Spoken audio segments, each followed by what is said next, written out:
الحمد للہ رب العالمین والصلاة والسلام علی سید الانبیاء والمرسلین اما بعد فاعوذ باللہ من الشیطان الرجیم بسم اللہ الرحمن الرحیم یا رب لک الحمد کما ینبغی لجلال وجہک وعظیم سلطانک رب اشرح لی صدری ویسر لی امری واحلل عقدۃ من لسانی یفقہوا قولی رب زدنی علما۔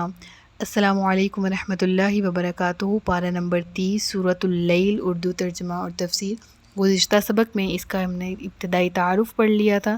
آج کے لیکچر میں آیت نمبر 1 سے آغاز کیا جا رہا ہے، جس میں اللہ رب العزت ارشاد فرماتا ہے وَاللَّيْلِ إِذَا يَغْشَى، قسم ہے رات کی جب وہ ڈھانپ لیتی ہے، یعنی تمام چیزوں پر تاریکی کا پردہ ڈال دیتی ہے۔ وَالنَّهَارِ، اور قسم ہے دن کی، إِذَا تَجَلَّى، جب وہ خوب روشن ہو جاتا ہے۔ ان پہلی 2 آیات میں اللہ نے آفاقی نشانیوں میں سے قسم کھائی، یعنی قدرت کے وہ جواہر، قدرت کی وہ عظیم نشانیاں جو کہ ہمارے ارد گرد موجود ہیں، اور پھر اس کے بعد اللہ تعالیٰ نے انسان کے اپنی ذات کی طرف اس کی توجہ دلائے گی۔ وَمَا خَلَقَ الذَّكَرَ وَالْأُنثَى، اور قسم ہے اس کی جو اس نے پیدا کی ہے۔ کون؟ ذکر والانثیٰ، نر اور مادہ۔ اب یہاں قسمیں جس حوالے سے ذکر کی گئیں تو یہ بیان واضح ہوتا ہے، جو ہم نے لیکچر کے انٹروڈکشن میں پڑھا تھا، کہ کائنات کے اندر نظر آنے والے تضادات، جو چیزیں ایک دوسرے سے مختلف ہیں، جو ایک دوسرے کو اپوز کرتی ہیں، ڈیفرنٹ ہیں ایک دوسرے سے، دراصل نظام کائنات کا حصہ ہیں، بلکہ کائنات کا نظام انہی تضادات کی وجہ سے تو چل رہا ہے۔ جس طرح دنیا کا سارا نظام دن اور رات کے عدلنے بدلنے کی وجہ سے قائم ہے، زمین پر حیوانی اور نباتاتی زندگی کا وجود اسی طرح سے شروع دن اول سے اب تک چلتا چلا آ رہا ہے۔ خود انسانی نسل کا تسلسل بھی، مرد ہے اور عورت ہے، یہ جو آگے چل رہا ہے، یعنی انسانوں کا جو یہ سلسلہ ہے، یہ بھی تو جنسی اختلاف اور تضاد کی وجہ سے ہی چل رہا ہے، یعنی نر اور مادہ دونوں جنس کے اعتبار سے ڈیفرنٹ ہیں۔ اب کائنات کی مختلف تخلیقات میں بظاہر نظر آنے والے ان تضادات کے اندر بھی اللہ رب العالمین کی قدرت کی عظیم نشانیاں ہمارے سامنے نظر آتی ہیں، جن کی طرف اس سورہ کی ابتدا میں توجہ بھی دلائی جا رہی ہے۔ اللہ نے کائنات کے نظام کی قسم کھائی اور پھر کیا ذکر فرمایا؟ ان سعیکم لشتی، بے شک تمہاری کوشش الگ الگ ہے۔ لشتی یعنی جس طرح کائنات کی باقی چیزوں میں اختلاف اور تضاد پایا جاتا ہے، اسی طرح تمہارے مختلف افراد کی کوششوں اور محنتوں کی نوعیت بھی مختلف ہے۔ اگر اس کو ہم صرف دنیا کے اندر ڈیوائڈ کریں نا، تو میرا life goal, life aim, life purpose الگ ہے، اور مجھے سننے والے اگر آپ میں سے 3 یا 4 لوگ بھی ہیں، وہ بھی ان کا الگ الگ لائف سٹائل ہوگا، الگ الگ ویژن ہوگا زندگی کو لے کے، الگ الگ گولز ہوں گے، فیلڈز ہوں گی، ایسا ہی ہے۔ پھر اس کے بعد اگر اس دنیا کے حوالے سے نہ دیکھیں، اگر ہم اوور ویو لیں دنیا اور آخرت کے اعتبار سے، تو بالکل ہمارا رابطہ رب العالمین سے ہر بندے کا الگ الگ نوعیت کا ہے، اور ہم الحمدللہ اگر مسلمان ہیں، اگر ہم مسلم کیٹیگری میں لائے کرتے ہیں، تو ہمارا عقیدہ ہے کہ یوم الآخرہ آئے گا، لیکن اب ہمارے ایمان کا لیول کیا ہے، ہمارے عمل سے اس کا اظہار کس طرح سے ہو رہا ہے کہ ہمیں آخرت یاد ہے یا نہیں یاد، تو اس حوالے سے ہمارے عمل مختلف ہیں۔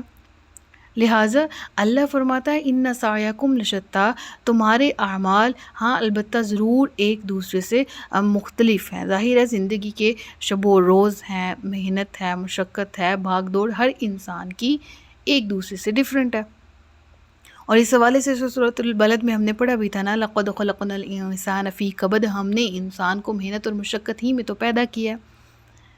یعنی انسان کی لائف روٹین اور لائف سٹائل میں مشقت تو ہے، وہ اپنی ساری زندگی گزارتا ہی اس لیے ہے، بہتر سے بہترین کے لیے۔ لہٰذا اب یہاں عمل کا ڈفرینشیٹ تو ذکر ہو گیا، ٹھیک ہے، پھر اس کے اعتبار سے یعنی عمل ڈفرینٹ ہے تو اس کا انجام بھی ڈفرینٹ ہوگا، ٹھیک ہے، یعنی جس شخص نے جیسا عمل کیا ویسا ہی اس کے بدلے اس کو اجر دیا جائے گا۔ ٹھیک ہے، اجر سے مراد بدلہ ہے، ٹھیک ہے، اجر حسنہ سے مراد اچھا بدلہ ہے، اور اجر سیئہ سے یہ برائی کا بدلہ ہے، تو اس کے لیے بھی اجر کا لفظ یوز ہو سکتا ہے۔ یہ ہمارے ہاں کا ایک اہم مغالطہ ہے، عربک کو اگر ہم اردو میں کنورٹ کریں یا سمجھیں تو ہم سمجھتے ہیں کہ اجر کا مطلب بہترین ہے، اور ویسے گناہ ہے تو وہ برائی کی طرف ہے، حالانکہ اجر کا مطلب بدلہ ہے، وہ اچھا بھی ہو سکتا ہے اور بہرحال بھلا بھی ہو سکتا ہے۔ تو اب بہرحال ایک شخص ہے کہ جس نے اپنی محنت کے نتیجے میں جنت خرید لی، دوسرا ہے کہ جس نے ساری کوششیں دنیا کی حد تک رہیں، ساری محنتیں اس کی ایول جو ہے وہ کام کرنے میں لگی رہیں، ساری مشقت اس نے اسی میں گزاری اور خود کو مستحق نار ٹھہرا لیا۔ تو ہر شخص پہ یہ ڈیپینڈ کرتا ہے نا، عمل سے زندگی بنتی ہے، جنت بھی جہنم بھی، یہ خاکی اپنے فطرت میں نوری ہے نہ ناری ہے۔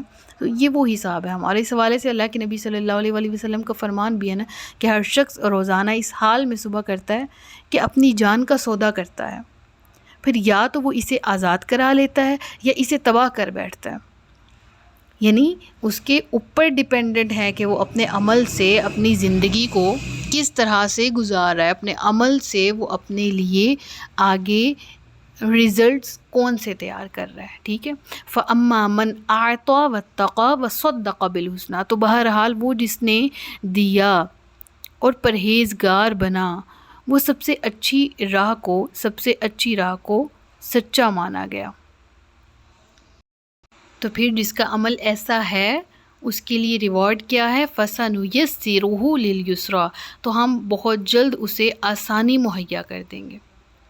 اور پھر وہ جس نے اپنا عمل کس طرح سے کیا، وَأَمَّا مَن بَخِلَ، رہی بات اس کی کہ جس نے بخل کیا، وَاسْتَغْنَىٰ، اور بے پرواہ رہا اپنے انجام سے، اللہ سے، اپنے تعلقات سے، آخرت کے دن سے، وَكَذَّبَ بِالْحُسْنَىٰ، اور اس نے سب سے اچھی راہ کو جھٹلایا، سیدھے راستے کا انکار کیا، فَسَنُيَسِّرُهُ لِلْعُسْرَىٰ، تو ہم اسے دشواری مہیا کر دیں گے۔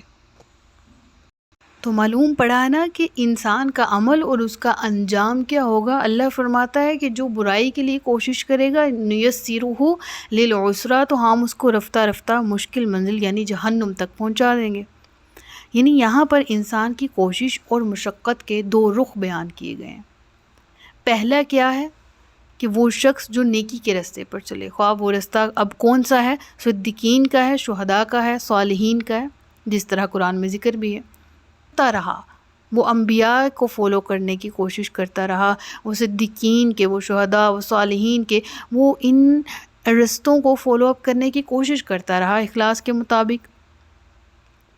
اب اس کی نیت اور اس کی کوشش کے مطابق اس کو اجر دیا جائے گا، لیکن وہ شخص کہ جس نے ساری کوشش اپنی بخل، تکذیب اور استغنا، آئی ڈونٹ کیئر، اس راستے پر لگا دی، اس مائنڈ سیٹ کے ساتھ لگا دی، تو اب ظاہر ہے کہ اس کا شمار کن لوگوں میں ہوگا؟ بدترین لوگوں کے گروہ میں ہوگا نا۔ اور بدترین لوگوں کے گروہوں کی مثالیں ہمارے سامنے موجود ہیں۔ اگر ہم اپنے اس جو اب آخری نبی صلی اللہ علیہ وآلہ وسلم کے ذریعے شریعت اسلام پہنچی، اس سے پہلے کا دور دیکھ لیں، ٹھیک ہے، تو اس سے پہلے اسلام بحیثیت دین تو یہی تھا نا، تو ہمارے سامنے بیسیوں مثالیں موجود ہیں، فرعون کی، قارون کی، حامان کی، نمرود کی۔ اور پھر دور نبوی صلی اللہ علیہ وآلہ وسلم میں بھی ایسے اس دور میں لوگ تھے، ابو لہب، ابو جہل، ٹھیک ہے، امیہ بن خلف، اس سمیت بہت سے ایسے جنہوں نے وہ تکذیب پر پکے رہے، جمے رہے اور جھٹلاتے رہے، تو پھر ایسوں کا انجام کیا ہوا۔ تو یہاں پر یہ چیز ہمیں یاد رکھنی ہے کہ کوشش بہرحال ہمارے ہاتھ میں ہے، سارا کچھ ہم تقدیر پہ پھینک کے نا الگ نہیں ہو سکتے، ٹھیک ہے۔ ہم یہ نہیں کہہ سکتے کہ ہم مجبور محض ہیں اور ہمارے ساتھ تو وہی ہو رہا ہے جو لکھا ہوا ہے، نہیں، اللہ نے انسان کو پیدا کر کے کچھ اختیارات سے بھی نوازا ہے، اور وہ اختیارات کیا ہیں کہ ہمارے سامنے رستے واضح کر دیے گئے، ہدایت کا بھی اور شقاوت کا بھی، اور پھر یہاں پر کہا کہ اب ہاں ہم دیکھنے والے ہیں کہ تم کس کو فالو کرتے ہو، اور یہ ہمارے ہاتھ میں۔ ہاں اللہ سے دعا، اللہ سے نیکی پر استقامت ضرور مانگنی چاہیے، لیکن کوشش انسان کے اپنے ہاتھ میں۔ وما یغنی عنہ مالہ اذا تردی، اور اس کا مال اس کے کچھ کام نہیں آئے گا جب وہ جہنم کے گڑھے میں گرے گا۔ تو یہاں پر یعنی آیت نمبر 11 ہے کہ جو انجام کے اعتبار سے وہ شخص جو کہ مکمل طور پر ہی خسارے والا ہوگا، وہ جو دنیا میں اپنے مال پر اتراتا تھا، اب جب جہنم کے گڑھے پر گرے گا اور وہ جہنم کی طرف اس کو دھکیل دیا جائے گا، تو اب وہ جو دنیا میں اس کے پاس مال تھا وہ اس کے کسی کام نہیں آئے گا، وہاں ہوگا ہی نہیں، وہ کسی چیز کا مالک نہیں ہوگا اور سراسر خسارے میں ہوگا۔ بارک اللہ لی ولکم فی القرآن الکریم ونفعنی وإیاکم بالقرآن والذکر الحکیم۔ صدق اللہ العلی العظیم وصدق رسولہ النبی الکریم۔ یہاں آیت نمبر 11 تک ہمارا آج کا سبق مکمل ہوا۔ آیت نمبر 12 سے اگلے سبق میں حاضر ہوں گے۔ اپنا بہت سا خیال رکھیے گا، مجھے دعا میں یاد رکھیے گا۔ تاجدار ختم نبوت زندہ باد، پاکستان پائندہ باد۔ السلام علیکم ورحمۃ اللہ وبرکاتہ۔